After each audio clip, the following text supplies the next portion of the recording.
Lion Properties versus Nikisha Wheeler. Appearances. Good morning, Your Honor. May it please the court, Eric Ladaz, P65354 on behalf of plaintiff.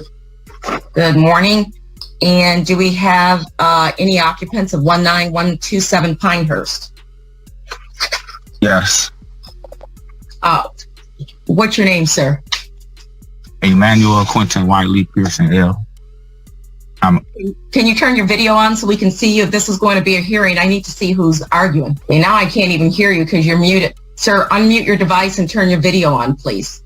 Mute your device and turn your video on. All right, we're going to pass on this matter. Wait, I think he has his video. Are you unmuted? He keeps muting and unmuting. Oh, boy. Okay, we're on. We're trying to figure out how to do the video. All right, that's fine. What's your name again? Because I have Nikisha Wheeler. Okay, I'm an occupant, Emmanuel Quentin Wiley Pearson L. But this is a motion to set aside default judgment. And who signed the motion or who submitted the motion? It says Nikisha Wheeler. I did. Well, then I'm trying to get the video. No, Keisha Wheeler. I'm trying to get the video. My that's video. Fine. That's fine. If you can't get it, that's fine. I just need your name, Ms. Wheeler. Ms. Wheeler, you filed the motion to set aside default judgment, correct? Yes. All right. Make your argument. Buckle up, guys. Today we're going to watch a routine eviction hearing turn unexpectedly revealing. It opens with technical glitches, muted microphones, and confusion over who's even speaking. But beneath the awkward Zoom chaos, the stakes are real. A default judgment is on the table. The judge wastes no time establishing control. Wheeler claims she bought the house. Now she has to prove it. I purchased this house back in December, and I wasn't understanding how it was being brought to court. And when you say you purchased it, do you have a deed to the house? Yes. All of my paperwork was sent in to the city because, we had to do everything by mail. I sent everything into the city. The house is registered in my name.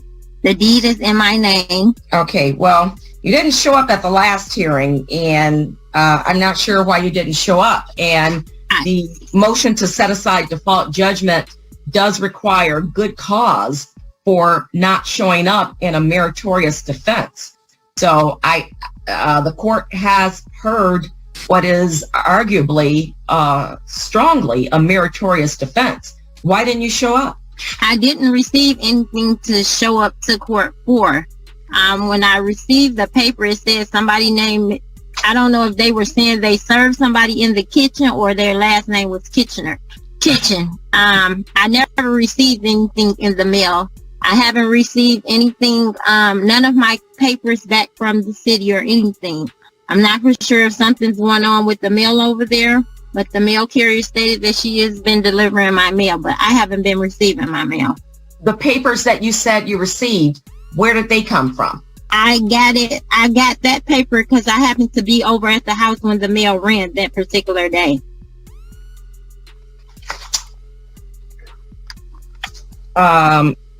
So did you receive documents that are labeled summons and complaint, giving you a time and date to appear in court?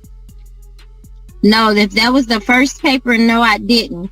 I received the last paper in the mail because, like I said, I happened to be at the property during that time when the mail carrier was delivering mail. I received the mail from her hand, and also when I received it, Wheeler insists she purchased the property and never received notice of the prior hearing. The judge zeroes in immediately. Do you have a deed, and why didn't you appear? Wheeler's explanation leans heavily on mail issues and chance encounters with the carrier. It's shaky. The court isn't interested in stories. It wants documented proof and a legally sufficient reason for missing court. Ma'am, I got it. I just asked you a question, and then you went on. Counselor, the court still doesn't have a proof of service in the file. Was service ever effectuated?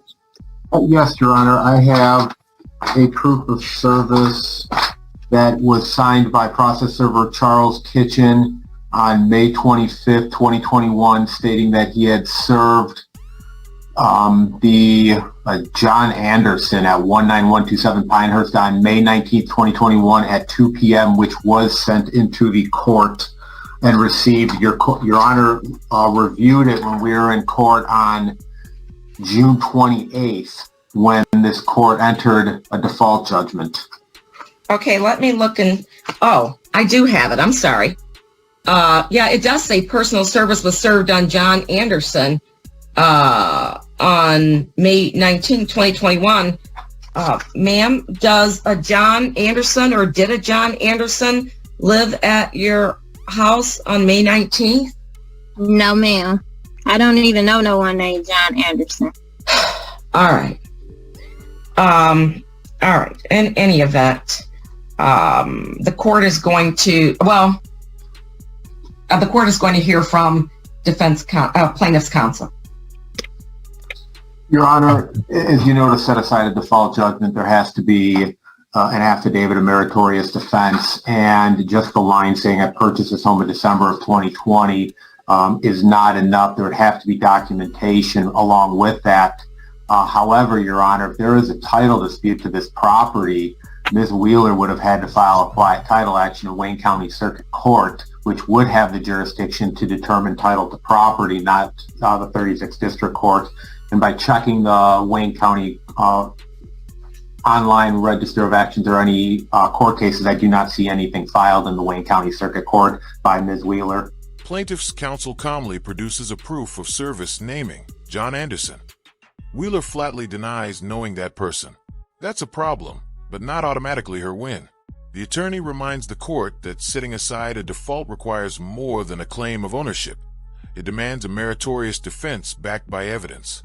The courtroom shifts from confusion to legal standards, and Wheeler is already behind.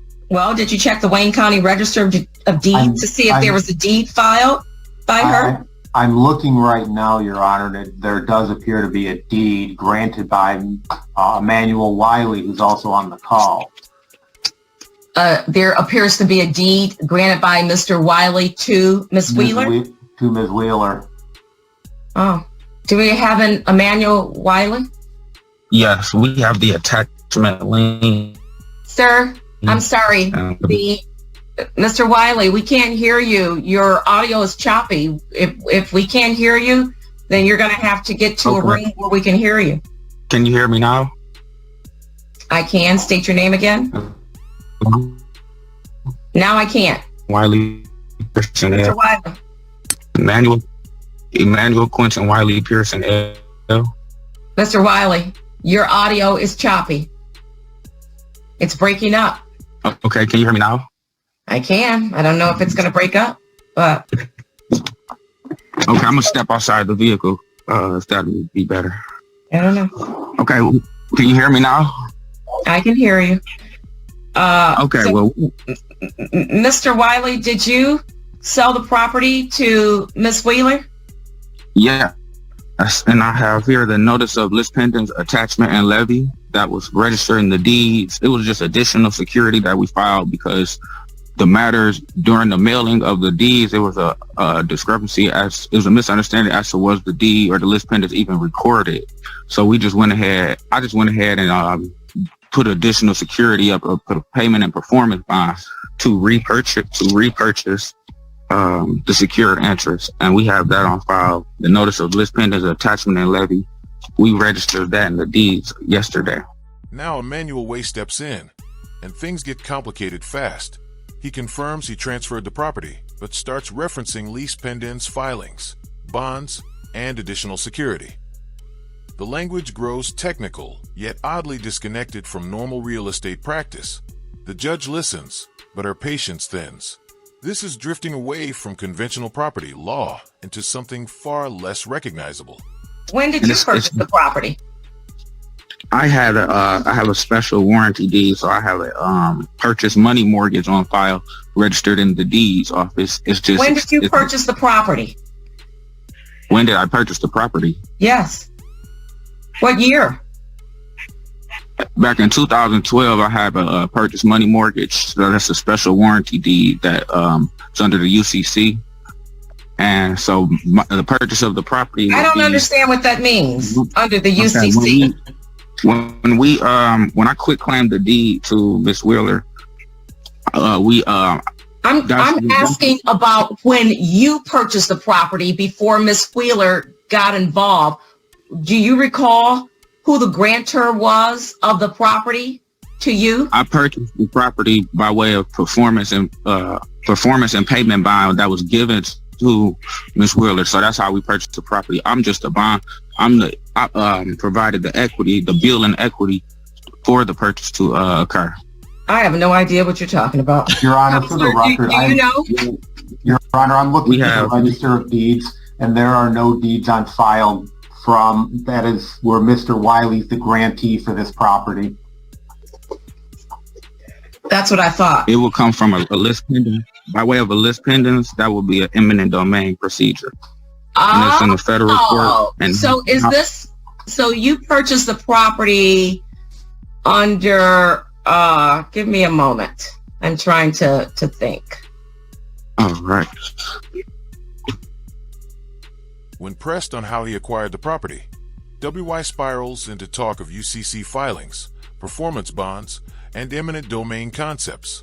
None of it answers the basic question: who deeded the property to him? Plaintiff's counsel confirms there's no record of him as a legitimate grantee. The judge's skepticism is no longer subtle. The foundation of their ownership claim is crumbling in real time. Give me a moment. Just a second. I'm going to take just a couple of seconds recess. Okay. So, is it Wilder? Wiley Pearson. Mr. Wiley. So, Mr. Wiley, are you a sovereign citizen? Yes, I am.